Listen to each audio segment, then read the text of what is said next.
Welcome to Glow. We're so glad you're joining us.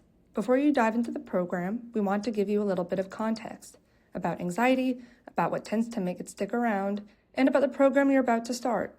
Before we talk about what this program will help you do, it helps to understand what's actually going on when anxiety takes hold. There are 3 characteristics that tend to show up in people who struggle with anxiety and other emotional difficulties. They're not character flaws, they're just patterns, and patterns can change. The first characteristic is emotional sensitivity. Think of a spectrum. On one end, people are unfazed, things roll right off them. On the other end are people who feel things more deeply, more intensely, and who take longer to settle back down after something upsetting happens. Neither end is better or worse. People who feel things deeply are often also more empathetic, more creative, more attuned to the people around them. But when emotions arrive strongly and frequently, it can start to feel like they're controlling your life.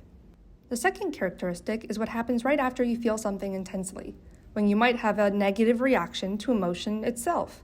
This is when we feel bad about feeling bad. For example, you might feel anxious and immediately think, I shouldn't be feeling this way, or this means I'm weak. Or you might notice a physical sensation, like a racing heart or sweating, and think, oh no, everyone will notice, or is there something wrong with my heart?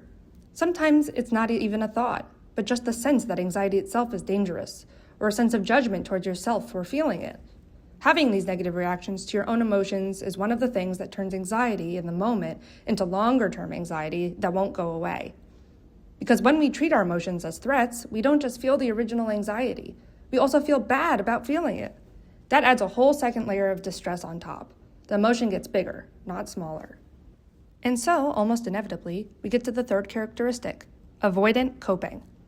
That just means anything we do to get away from an emotion or to stop it from coming up in the first place. It's a totally understandable response. If we feel things intensely and we judge those feelings as bad, it makes perfect sense that we would try to escape that feeling. Maybe you avoid certain situations or procrastinate, or you isolate yourself from friends or have a drink to calm down, or stay busy so you don't have to sit with your thoughts. And in the short term, using these avoidance strategies works to help us feel better. But in the long term, it backfires.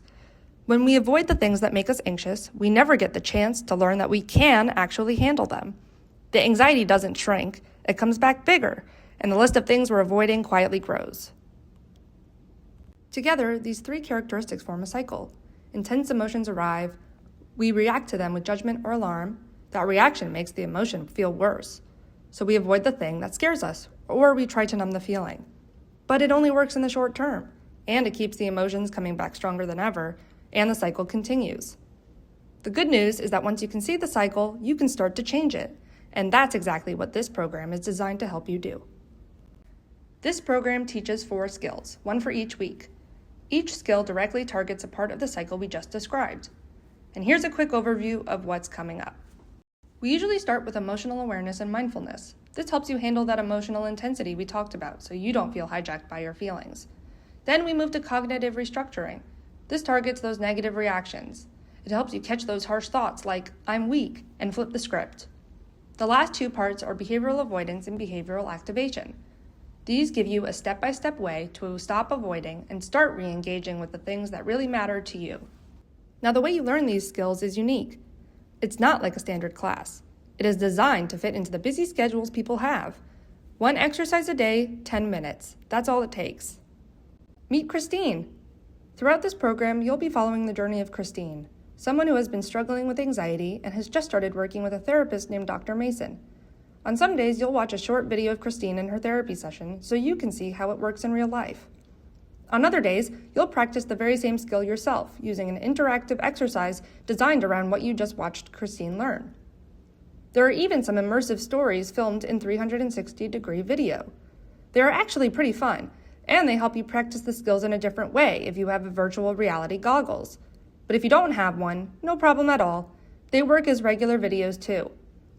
Each video or practice takes about 10 minutes a day. We actually encourage you to do no more than 1 exercise a day. We want you to space it out so you have time to digest it, rather than trying to binge watch it all at once. On the last day of each week, instead of a skills-based exercise, you'll complete a reflection. This is a set of questions about your experience over the past week, what you noticed, how you felt, how you engaged with the program. It takes just a few minutes. Please don't skip the reflections. They are one of the most valuable things you can do in this program. Your reflection answers are what make your personalized data report possible. Without them, the report is incomplete. The more honestly and fully you answer, the more useful your report will be, and the clearer the picture you'll have of how you're actually doing. Speaking of the personalized data report, each week you'll receive your report by email. This report brings together everything the app has been tracking: your quick mood check-ins every day that just take a few seconds, your weekly reflections, and passive data like your sleep patterns and activity levels. It turns that information into something you can actually see: charts showing how your anxiety has been fluctuating over the week, patterns connecting your sleep or activity to your mood, and a summary of how you engaged with the program. The goal of the report isn't to grade you. It's to give you a clearer picture of your own patterns than you'd be able to see just from living them day to day. You might see things like, oh look, on days I slept 7 hours, my anxiety dropped by half. It turns those invisible patterns into visible progress. So that's the overview. You now know the characteristics of anxiety, what's been keeping it going, and what the next 4 weeks are going to offer you. You'll be learning 4 skills, and you'll be following Christine's journey and practicing alongside her. You'll do 10 minutes a day, reflect at the end of each week, and get a personalized report that helps you understand your own patterns. Let's get started.